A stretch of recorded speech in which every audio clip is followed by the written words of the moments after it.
Mi nombre es Michelle Beltrán, soy estudiante de Ingeniería en Energías del curso de Ondas y Partículas y hoy te presentaremos un laboratorio de oscilador forzado RLC en serie.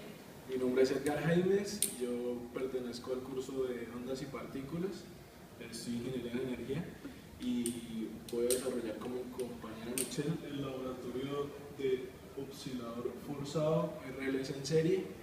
Y para desarrollar ese laboratorio tenemos que tener en cuenta dos aspectos muy importantes, que son el movimiento amortiguado. Un movimiento u oscilador amortiguado es aquel en que la amplitud disminuirá gradualmente con el tiempo hasta que las oscilaciones se detengan por completo.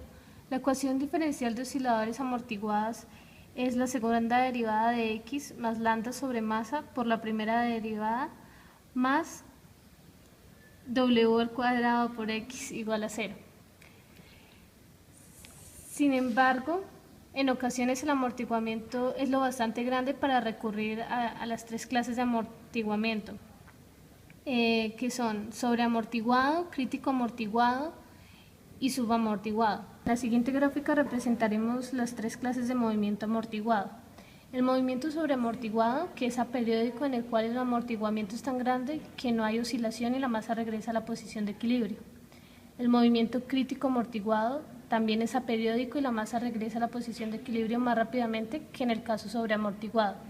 Y el movimiento subamortiguado, que es periódico y el sistema oscila con una amplitud decreciente constante, y esto ocurre cuando 2 raíz de km es comparada con lambda.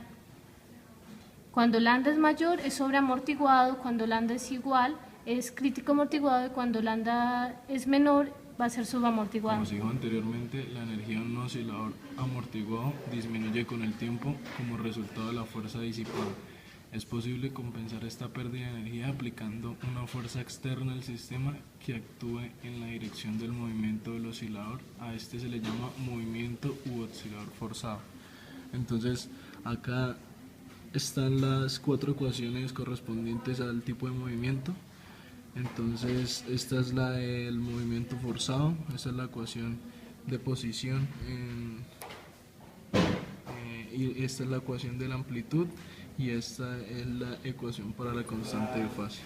Para llevar a cabo el laboratorio se realizó el siguiente montaje, en los cuales utilizaremos los siguientes materiales: el tablero de conexiones, resistencias de diferente valor ómnico, una bobina, un interruptor, que es este, los conectores, los respectivos conectores para tomar las medidas, los multímetros y una fuente de corriente El objetivo de alterna. este laboratorio es analizar las características de un circuito RLC forzado en serie para diferentes valores de resistencia. Nuestros valores de resistencia son 50, 100, 150 y 200. Para iniciar este procedimiento es necesario tener un circuito en serie RLC con valores de resistencia, inductancia y capacitancia.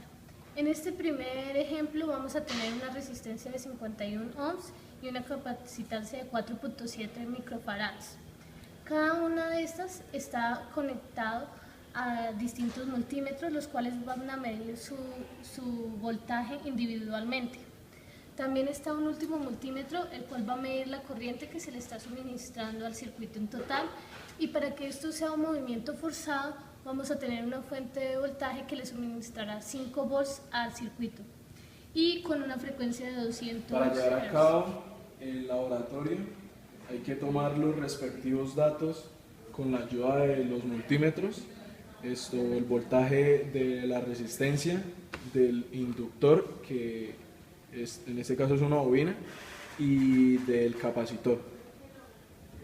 Entonces, este multímetro tomará la corriente del circuito y la fuente tiene que estar en 200 Hz y el voltaje en 5 BRMS, que en este caso hay que pasarlo a pico pico, que es 14,2. Entonces la fórmula es 5 por 2 por raíz de 2. Entonces 14,1. En la toma de datos con los voltímetros es necesario tomar para los valores dados de la inductancia y la capacitancia el valor teórico de la frecuencia de resonancia del circuito. Para esto necesitamos esta fórmula. Frecuencia angular inicial es igual a 1 sobre la raíz de la inductancia por la capacitancia. Esto se toma desde este punto. Cuando X de la inductancia es igual a la frecuencia por la inductancia y X de la capacitancia es igual a 1 sobre la frecuencia por la capacitancia. Pero en resonancia estas dos fórmulas se igualan, la cual nos va a dar al final esta fórmula que nos va a servir para hallar la frecuencia de resonancia del circuito. El procedimiento que acabamos de describir, esto lo haremos igual en el circuito, o sea, todo el inductor y el capacitor se dejará igual, solo se cambiarán las resistencias, la de 51 ohms por una de 100 ohms, una de 150 ohms y una de 200 ohms. Simplemente se extrae la de 51 ohms y se coloca la de 100 ohms y se vuelve a cerrar el circuito y se realiza la misma toma de datos de voltajes con la misma frecuencia y el mismo. Luego de calcular el valor teórico de la frecuencia de resonancia del circuito, se iniciará la toma de datos con una resistencia de 51 ohms y se medirá la corriente del circuito.